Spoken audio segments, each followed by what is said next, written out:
Perubahan Muhaimin Iskandar Jangan lupa sempat memberikan ya subscribe, sepenggal like, dan lonceng. narasi politik ya begitu ya. Jika disebut pidato tidak terlalu panjang, kita anggap ini sebuah narasi politik sebelum mereka mendaftarkan diri. Saya akan bahas narasi politik ini dengan Mas Diman.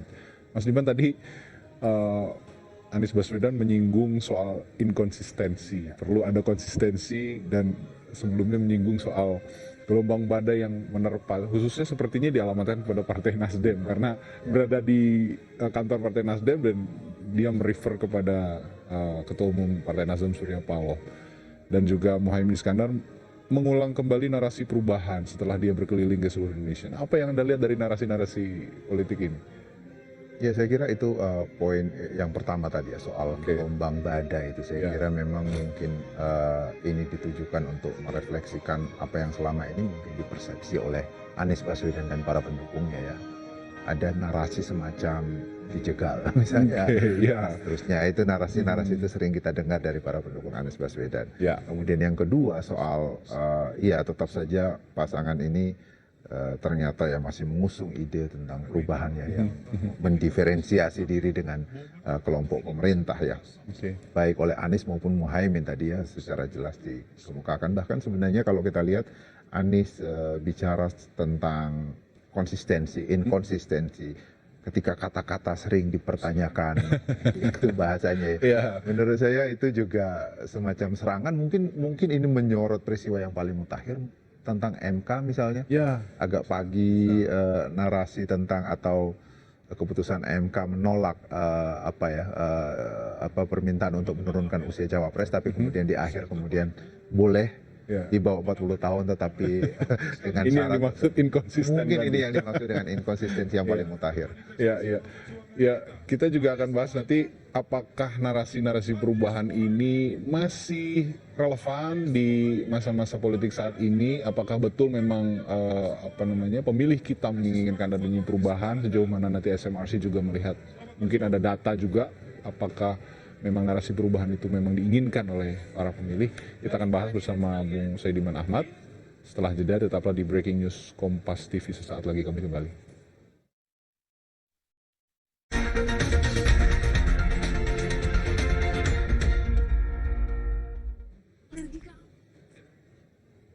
Kembali di Breaking News Kompas TV.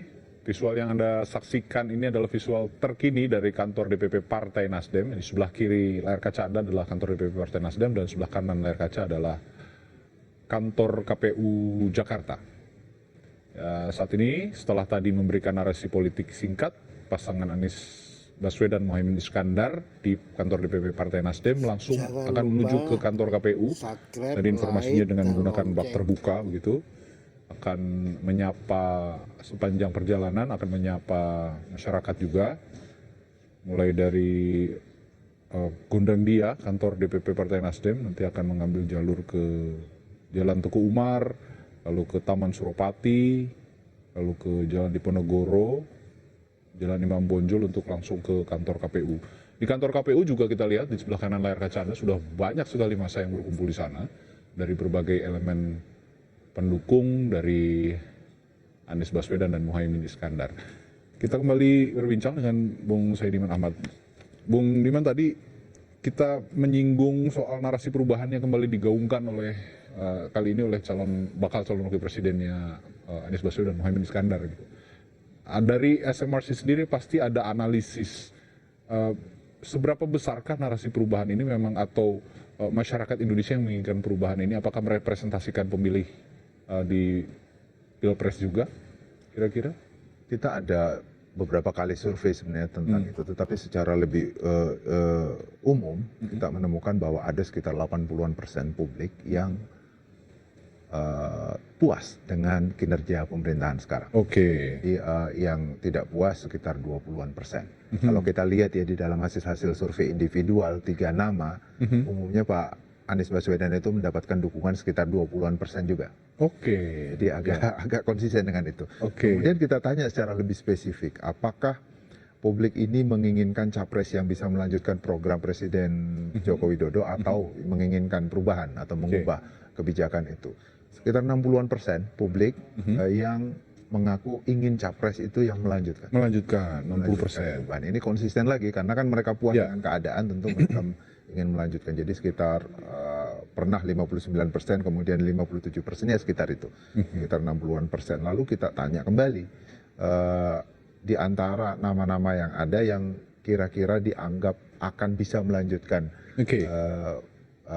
kebijakan Pak Jokowi jika terpilih, itu siapa? Ada 40-an persen yang mengatakan Ganjar Pranowo, yang sekitar 30-an persen Prabowo Subianto, dan ada juga yang menyebut Anies Baswedan, ya, 15-an persen. Jadi, itu yang kita temukan sekarang. Tapi mungkin juga saya bisa menambahkan, kita juga ada survei tentang satu kelompok yang juga besar, ya. NU kan besar tadi. Ada kelompok juga yang besar di Indonesia yang baru terbentuk sebetulnya, baru gitu, yang disebut sebagai kelompok 212. Dan mereka ini kritis terhadap kritis terhadap pemerintah Pak Jokowi, saya kira. Kita ada data menemukan bahwa umumnya kelompok ini cukup besar. Kalau kita totalkan mungkin bisa juga sampai 20-an sampai 30-an juta totalnya, ya, mereka yang setuju dengan kelompok gerakan 212 itu. Lalu kita kemudian turunkan kira-kira arah dukungan kelompok ini kemana. Lebih cenderung ke Anies Baswedan dan Prabowo Subianto. Jadi ada 30%. 30 juta, mohon maaf. Ya, kalau kita absolutkan, ya, sorry, saya harus lihat datanya sedikit. Itu 30 juta dan mengarahkan mayoritas ke Anies Baswedan. Mengarah ke Anies Baswedan.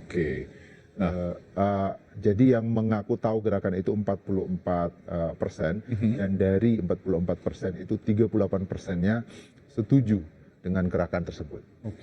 Dan arah dukungannya bagi yang setuju dengan gerakan 212 itu 42% ke Anies Baswedan, 35% ke Prabowo Subianto, dan hanya 18% ke Ganjar Pranowo. Jadi ini ada kekuatan besar yang mendukung Pak Anies sekarang itu yang lebih kritis terhadap pemerintah. Saya kira itu kenapa kemudian narasi perubahan itu tidak pernah bisa ditinggalkan oleh Anies dan Muhaimin, karena basis dukungannya saat ini ya kelompok itu. Itu yang ingin dipelihara oleh pasangan ini. Basisnya. Dari kelompok yang mendukung narasi perubahan ini, kira-kira itu akan berdampak besar bagi suara mereka nanti di Pilpres?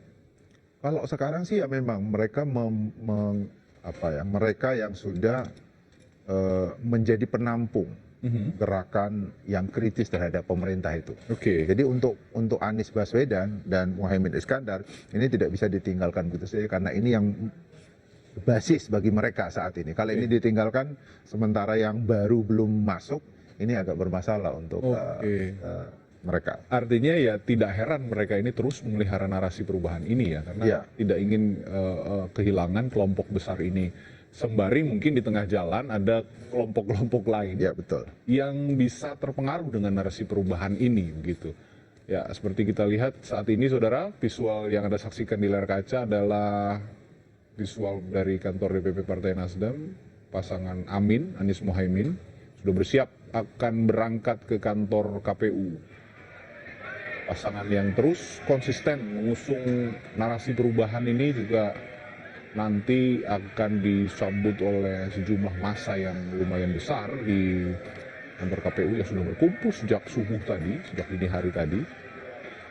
Ya, berbagai elemen akan menyambut mereka, mulai dari kader partai, ada partai-partai mengusung mereka, tentu saja dari kader Partai Nasdem, PKB dan juga PKS, sejumlah relawan, lalu juga simpatisan, dan mungkin juga ada masyarakat umum yang ingin melihat, dan mungkin masih menimbang-nimbang juga nih Mas Bimang, masyarakat umum yang datang ke KPU ingin melihat ada apa ini, lalu menimbang-nimbang juga bagaimana sosok Anies Muhaimin ini bisa mempengaruhi pilihan mereka nantinya. Ini yang belum punya pilihan, ya, betul. Bisa jadi dia sedang menganalisis gitu ya pergerakannya Anies Muhaimin. Nah, yang ingin saya tanyakan juga Mas Bimang, saat ini kan fenomena relawan juga cukup, ya boleh dikatakan signifikan sejak era Presiden Jokowi menyalonkan diri dulu 2014. Sepertinya relawan-relawan yang lain ini bermunculan.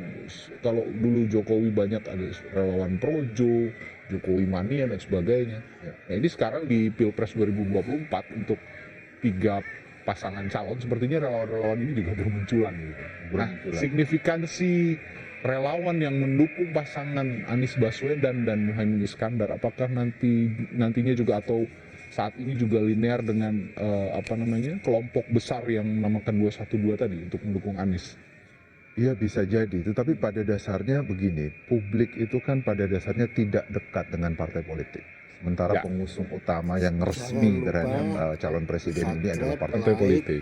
Tetapi yang merasa dekat dengan partai politik ya kurang dari 20%. Jadi sangat banyak. Umumnya orang tidak merasa bagian dari partai politik. Saya kira ini yang mendasari kenapa muncul gerakan atau organisasi di luar organisasi resmi pengusung capres yang kemudian disebut sebagai relawan.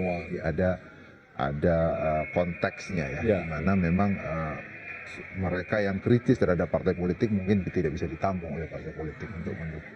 Kemudian yang kedua juga sebenarnya tadi disebut bahwa mungkin sebagian yang hadir di sini juga melihat ya menganalisis dulu gitu. Memilih atau tidak. Memang di dalam survei kita juga menemukan bahwa swing voters atau yang kemungkinan mengubah pilihan dari mereka sekarang memilih tapi kemungkinan mengubah pilihan itu sekitar 30-an%. Oh, lumayan besar ya. Besar dan masih ada 10% yang undecided voters yang belum menentukan pilihan. Ya. Jadi sekitar 40% sebenarnya ruang bagi capres dan cawapres untuk kemudian bisa bermanuver di sana untuk meraih dukungan atau menambah dukungan yang sekarang sudah ada. Jadi masih cukup terbuka peluang ya, meskipun gapnya pasangan Amin ini terhadap 2 pasangan lainnya atau terhadap 2 sosok capres lah boleh dikatakan sebelumnya, karena survei-survei sebelumnya belum ada pasangan masing-masing ya, masih sosok capres kecuali pasangan Amin yang sudah mendeklarasikan terlebih dahulu. Ini cukup jauh gapnya dari Ganjar dan juga Pak Prabowo ya. Tapi ya sekitar 30-an%, sekitar 10-an%. Tapi ya tadi dengan adanya swing voters yang belum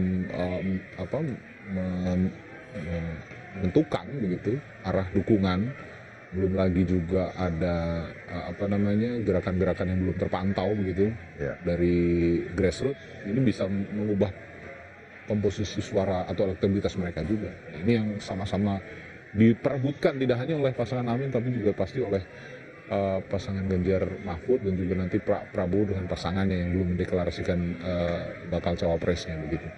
Nah, kalau kita bicara Pak Prabowo juga menarik ini, Mas Diman, meskipun saat ini yang kita saksikan Pak Anies Baswedan dan Muhaimin Iskandar yang sedang menuju KPU, tapi saya ingin menyinggung sedikit soal Prabowo Subianto yang belum memilih bakal cawapresnya.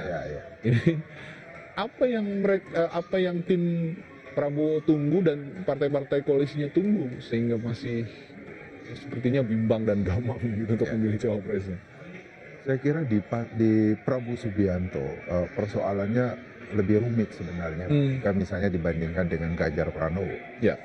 Pada Ganjar Pranowo ada satu partai yang sangat dominan dan tanpa dukungan partai lain pun mereka bisa maju mengusung capres-cawapres, sehingga di Ganjar Pranowo pilihan untuk capres itu lebih mudah gitu sebetulnya, atau lebih terbuka peluang untuk memilih tokoh-tokoh di luar partai politik seperti yang sekarang terjadi.